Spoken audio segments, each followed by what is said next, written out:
आजच्या व्हिडिओमध्ये आपण समग्रलक्षी अर्थशास्त्राची व्याप्ती पाहणार आहोत. समग्रलक्षी अर्थशास्त्रामध्ये कोणकोणत्या विषयांचा अभ्यास केला जातो हे पाहणे म्हणजेच समग्रलक्षी अर्थशास्त्राची व्याप्ती पाहणे होय. समग्रलक्षी अर्थशास्त्राची व्याप्ती पाहत असताना अनेक मुद्द्यांचा विचार आपल्याला करावा लागणार आहे. त्यातला पहिला मुद्दा आहे उत्पादन, रोजगार आणि उत्पन्न सिद्धांत. समग्रलक्षी अर्थशास्त्रात उत्पादन, रोजगार व उत्पन्न सिद्धांताचा अभ्यास केला जातो. उत्पादनावर रोजगार पातळी अवलंबून असते व रोजगार पातळीवर लोकांचे उत्पन्न, पर्यायानं राष्ट्रीय उत्पन्न अवलंबून असते. देशातील उत्पादन हे पूर्ण रोजगाराच्या पातळीला होणे आवश्यक असते. पूर्ण रोजगार याचा अर्थ देशातील सर्व साधन संपत्तीचा कार्यक्षम आणि पर्याप्त उपयोग हा झाला पाहिजे. या पूर्ण रोजगार याचा अर्थ देशात जेवढी जमीन असेल त्या सर्व जमिनीची वर लागवड झाली पाहिजे. देशात जेवढे श्रमिक असतील त्या सर्व श्रमिकांना काम मिळालं पाहिजे. त्याचप्रमाणे देशातील सर्व यंत्रसामुग्रीचा, भांडवलाचा उत्पादनासाठी वापर झाला पाहिजे. तरच पूर्ण रोजगार पातळीला उत्पादन झाले असे म्हणता येते. मात्र उत्पादन घटकांचा वापर योग्य आणि पर्याप्त कार्यक्षम होणे आवश्यक असते. देशातील काजूच्या लागवडीसाठी योग्य असलेल्या जमिनीवर काजूचीच लागवड झाली पाहिजे. तेथे ज्वारी पेरता कामा नये. तसेच तज्ज्ञ डॉक्टरचा वेळ रुग्णालयात रुग्णांची सेवा करण्यातच गेला पाहिजे. त्याने शाळेत जाऊन मुलांना शरीरशास्त्र शिकवणे किंवा व्यायाम शिकवणे हे चुकीचे आहे, हे योग्य नाही. ज्यावेळेस देशातील उत्पादन घटकांचा वापर कार्यक्षम आणि पर्याप्तपणे केला जातो तेव्हाच देशातील उत्पादन महत्तम झाले असे म्हणता येते. दुसरा मुद्दा आहे उपभोग व गुंतवणूक सिद्धांत. समग्रलक्षी अर्थशास्त्रात किंवा स्थूल अर्थशास्त्रात उपभोग आणि गुंतवणूक सिद्धांताचाही अभ्यास केला जातो. लोक आपले उत्पन्न एकतर उपभोग्य वस्तूंवर किंवा भांडवली वस्तूंमध्ये गुंतवित असतात. आज त्यांनी आपले उत्पन्न भांडवली वस्तूंमध्ये गुंतविले तरी भविष्यकाळात उपभोग्य वस्तूंचे उत्पादन करण्यासाठी भांडवली वस्तू महत्त्वाच्या असतात. याचाच अर्थ भविष्यातील उपभोग्य वस्तूंचे उत्पादन हे आज केल्या जाणाऱ्या भांडवली वस्तूंच्या गुंतवणुकीवर अवलंबून असते. आणि गुंतवणुकीतील वाढीमुळे रोजगारात वाढ होते, उत्पादनात वाढ होते, लोकांच्या उत्पन्नात वाढ होते आणि उत्पन्नातील वाढीमुळे पुन्हा उपभोग खर्च वाढतो. उपभोग खर्च वाढल्यामुळे मागणी वाढते, मागणीतील वाढीमुळे उत्पादन वाढतं आणि असं हे चक्र चालू असतं. आणि म्हणून समग्रलक्षी अर्थशास्त्रात उपभोग व गुंतवणूक सिद्धांताचा अभ्यास होत असतो. लोकांनी केलेली गुंतवणूक ही महत्त्वाची असते. ते उपभोग्य वस्तूंमध्ये गुंतवणूक करतात का भांडवली वस्तूत करतात हे महत्त्वाचे नाही, तर गुंतवणूक ही महत्त्वाची असते.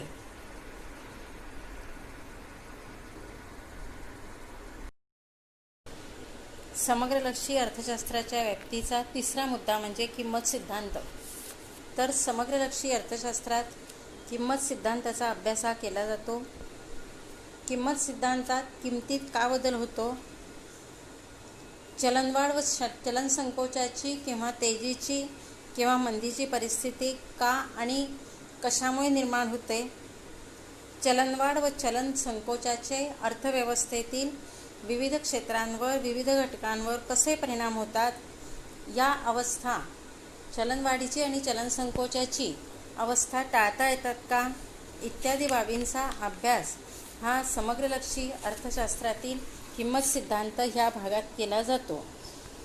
पैशाची मागणी आणि पैशाचा पुरवठा यावर सर्वसामान्य किंमत पातळी अवलंबून असते. तर पैसा हा विविध प्रकारची कार्य करत असतो. त्यामध्ये विनिमय माध्यम, मूल्यमापन, मूल्यसंचयन, कर्ज देण्या घेण्याचे व्यवहार इत्यादी महत्त्वाची कार्य आपल्याला पैशाची सांगता येतात. या सर्व कार्यांसाठी लोक पैशाची मागणीही करत असतात. जर पैशाची मागणी ही पैशाच्या पुरवठ्यापेक्षा कमी जास्त झाली तर किंमत पातळीमध्ये बदल होतो. पैशाच्या पुरवठ्यात जर वाढ झाली तर लोकांच्या हातात जास्त पैसा येऊन ते वस्तूंची मागणी वाढवितात आणि त्यातून किंमत पातळीत वाढ होते. या उलट पैशाच्या पुरवठ्यात घट झाल्यास किंमत पातळीत घट होते. किंमत पातळीमध्ये का बदल होतात, किती प्रमाणात होतात याचा अभ्यास किंमत सिद्धांतामध्ये होत असतो. तर पैशाच्या पुरवठ्यातील बदलानुसार किंमत पातळी ही बदलत असते. पुढील प्रकरणात याचा आपल्याला सविस्तर अभ्यास करावयाचा आहे की चलन परिमाण वाढलं किंवा पैशाचा पुरवठा वाढला की लोकांच्या हातात जास्त चलन येऊन ते मागणी वाढवतात आणि मागणीच्या तुलनेने पुरवठा वाढत नाही आणि त्यामुळे किमती ह्या वाढत असतात. पुढचा समग्रलक्षी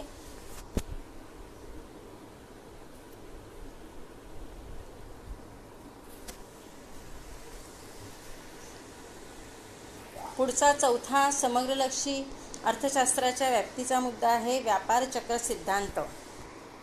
तर अर्थव्यवस्था कोणतीही असो, विकसित असो, अविकसित असो, विकसनशील असो, त्या अर्थव्यवस्थांना तेजीमंदीच्या व्यापार चक्राला हे तोंड द्यावंच लागत असतं.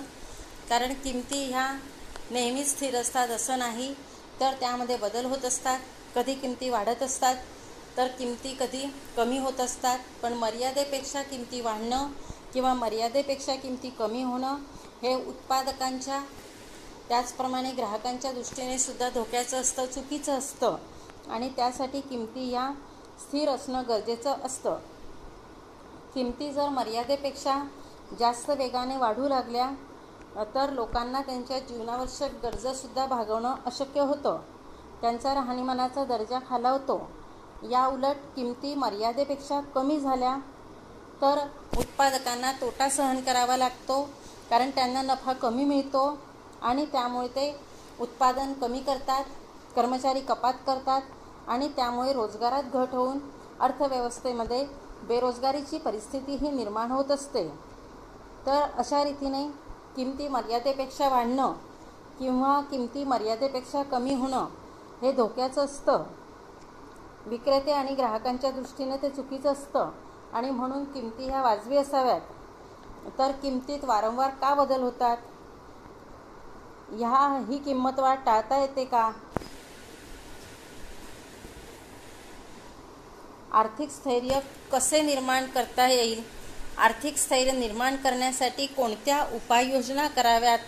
या प्रश्नांची उत्तरे समग्रलक्षी अर्थशास्त्राच्या व्यापार चक्र या मूळ सिद्धांतात मिळतात.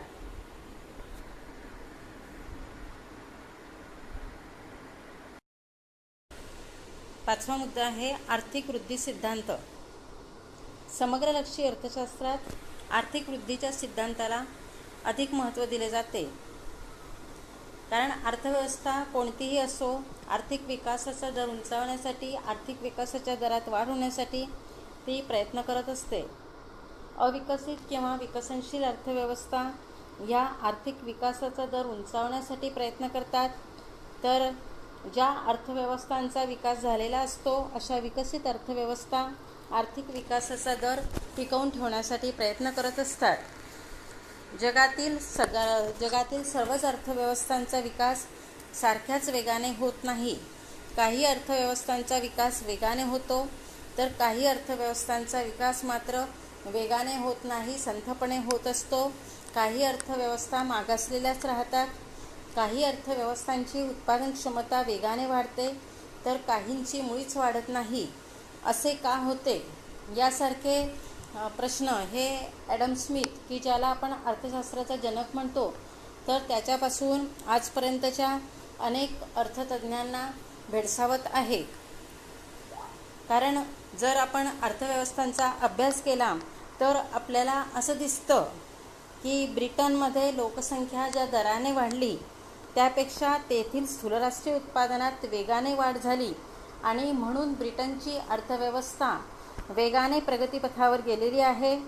पण भारताची अर्थव्यवस्थेत मात्र तसं झालं नाही. भारताच्या अर्थव्यवस्थेमध्ये लोकसंख्या वाढीचा वेग हा जास्त होता, त्या तुलनेने स्थूल राष्ट्रीय उत्पादनातील वाढ ही कमी पडली आणि म्हणून भारतीय अर्थव्यवस्थेचा विकासाचा दर हा कमी राहिला आहे. अशा रीतीने काही अर्थव्यवस्थांच्या विकासात अडथळे निर्माण होतात आणि त्या अडथळ्यांमुळे ह्या अर्थव्यवस्थांचा विकास हा वेगाने होत नाही, त्यांचा विकास संथगतीने होतो आणि म्हणून आपल्याला सर्व अर्थव्यवस्थांचा विकास हा सारख्याच वेगाने होत नाही असे दिसून येते. तर आर्थिक वृत्ती सिद्धांतामध्ये अर्थव्यवस्थेचा विकासाचा वेग वाढवण्यासाठी काय केलं पाहिजे, कोणती धोरणं राबवली पाहिजे, निर्माण होणारे अडथळे समस्या या कशा दूर केल्या पाहिजे याचा अभ्यास हा आर्थिक वृद्धी सिद्धांतामध्ये होत असतो.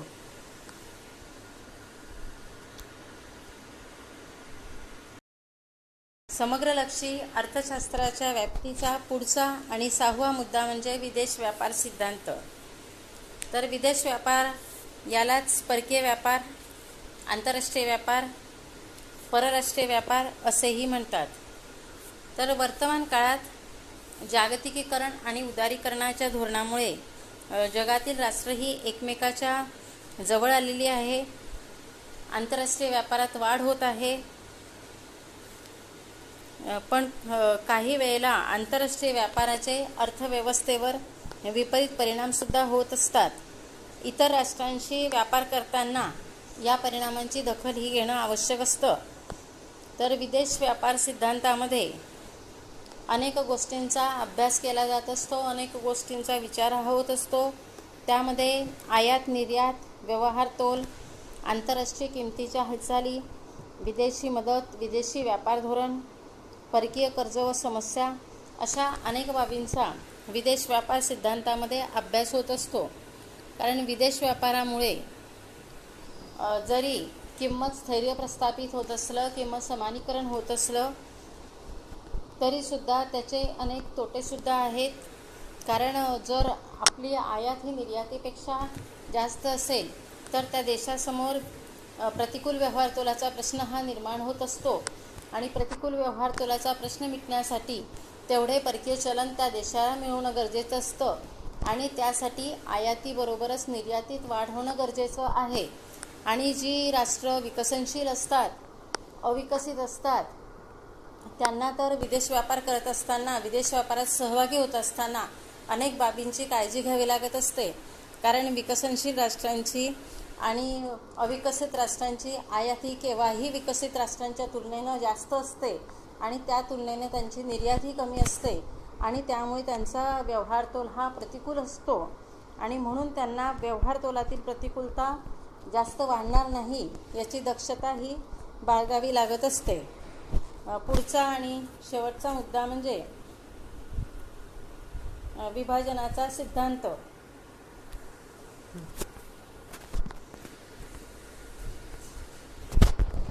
समग्रलक्षी अर्थशास्त्राच्या व्याप्तीचा हा शेवटचा मुद्दा आहे की विभाजन सिद्धांत.